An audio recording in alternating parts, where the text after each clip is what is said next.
absolutely blows my mind. I just don't understand how you could defend that use of force in a situation where your lines of fire were not clear and you very well could have struck other law enforcement officers if you weren't careful. I just don't understand how people can say this too. And of course the statements about, you know, looking at things on, don't look at stuff on the TV. Well, where the hell else are we supposed to see the footage of this? And the other thing is, to say that drawing a firearm is de-escalation is just bullshit. I'm just gonna say it. I'm gonna be rude. We weren't taught to de-escalate situations in the military by drawing our weapons. Hello? Step of the deadly force ladder is present. Can you hear me? Yeah, you cut out for a second, but continue. Okay. Yeah, the first step in the deadly force ladder is presence. Yes. We have an inch of snow outside. Okay. All right. Oh, sorry. Yeah. Okay. So we're going to have to dig our way out, I think, by tomorrow. She probably won't go to school tomorrow then. We'll see. Okay, all right. Anyway, Ohio, all 4 seasons a day, hold my beer. Anyway, wow, she just completely derailed. It's snowing. Shit. My spouse just completely derails my thought process there. I've been up for 22 hours. Oh my, how are you still functioning? I don't know. It's my birthday tomorrow anyway, so I'm... Happy early birthday! Thank you! Yeah, it's my birthday in like 2.5 hours. I'm turning 36. I'm getting so freaking old. Feeling so old right now. But the idea that you would say that drawing a firearm is de-escalation is just utterly bullshit. That's not even true. Like, we are taught that in the deadly force ladder for military, like, the first step is presence. Simply being there and being visible and being visibly armed is usually enough to deter people. Like, it's usually enough to stop people. And this is where we can talk about what are called FEPCONs, or force protection condition, which I'm going to go out on a limb and assume you haven't ever heard of what a force protection condition. Nope, enlighten me.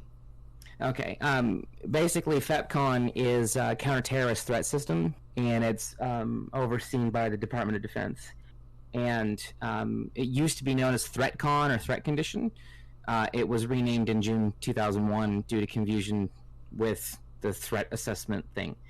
There are several levels of force protection condition. We have what's called FEPCON Normal, FEPCON Alpha, FEPCON Bravo, FEPCON Charlie, and FEPCON Delta. Mm-hmm. And force protection conditions identify who should be armed and to what degree at a U.S. military installation during these sorts of situations. So U.S. Northcom identifies, like, say, for example, if we go to FEPCON Bravo, it describes a situation where we have, like, a predictable or a somewhat predictable terroristic threat. Mm-hmm. And so we take security measures, like you have to show your ID. And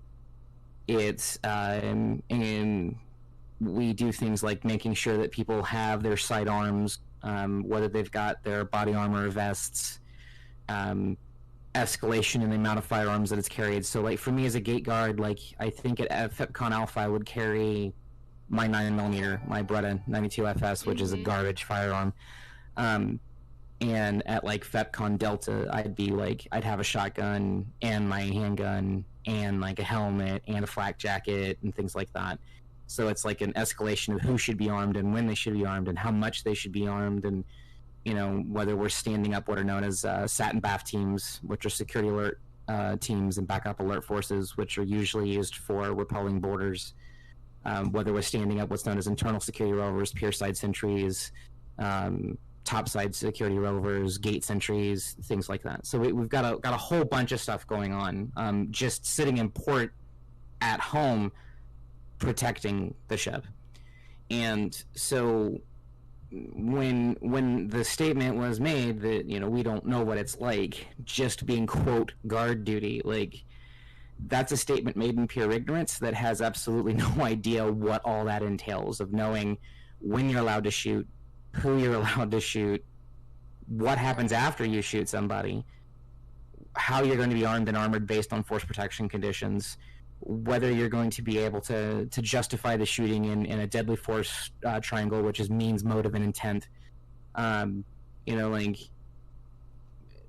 knowing how much ammo you've got just in case things happen, like knowing when you're supposed to engage, things like that. And for example, DoD Directive 521056 specifically talks about this. And if you've got any questions before we move on, then I can go ahead and slow down because I've dumped a whole bunch of stuff on everybody. No, this sounds really interesting. I really wish I could set up a conversation with both of you, although I don't think either of you are No, I don't think we're going to get along. Yeah, but that sounds... Oh, wait, shit, are you... I don't think we're going to get along. Yeah. Yeah, but I just... Because to me, this is just really interesting new stuff I'm learning about, you know? Mm-hmm. I just, like, heard, like, a perspective that I didn't agree with before, and now, like, this absolutely new perspective of things that I had zero idea of before. So this is just, to me, just a very interesting day, to put it lightly, to put it, like, simple. Cool. Yeah. But yeah, can you continue talking about what you were talking about before? Sure. It sounds to me like this is like awesome, like learning about this. Yeah, sure. So it's, for example, in the directive, we can look at Section 3, Section 3.1, which is what's called component arming authorities and authorizing arming for official duties. And so here it says, to arm qualified Department of Defense personnel in accordance with the guidance in this issue or Department of Defense Directive 5200.08. And here it says, ensure that Department of Defense personnel, before being authorized to carry firearms, have been properly screened in accordance with the provisions of Chapter 44, Title 18, United States Code, Department of Defense Directive 5200.2, TAC Romeo, and Department of Defense Directive 5200.46, otherwise known as the Lautenberg Amendment. And basically what it's talking about is that DoD components must complete DD Form 2760, which is qualification to possess firearms or ammunition. So, like, even right there, it's like we have to have the training in boot camp, we have to have the forms, we have to have been screened, we have to have the background checks, all that stuff. Even being in the military, like, it's possible to be in the military and to be someone who's not allowed to carry a firearm for specific reasons. Like, I've not seen it happen. This is already like a step above what most people think is involved in just being a guard, right? Like, already dealing with background checks, understanding of specific United States Code chapters, Department of Defense directives and indexes, all this kind of stuff. And then, like, we have to read this stuff. We're taught to, like, we're handed these manuals, we're handed these directives, even as just regular people, and we have to read and understand this stuff, right? And so, let's see here. Wait, so let me ask quickly. Do you think Go that ahead. would you think it's a fair or accurate statement to say that you think police are undertrained, or that you think that I think they're just as well trained as we are, which is why I don't understand why we're held to a higher standard than they are. So you think that they're just not held accountable? Correct. Yes. Okay, interesting. Because I like my go. Obviously like there's more for me to learn and stuff about this subject. But my go-to is like, oh well, I don't think a lot of them are trained properly if this is happening. Because it could definitely change the narrative whether you think like, oh, if they're being trained properly or not, and if you think they're being trained properly but just not being held accountable. And I think it's a mix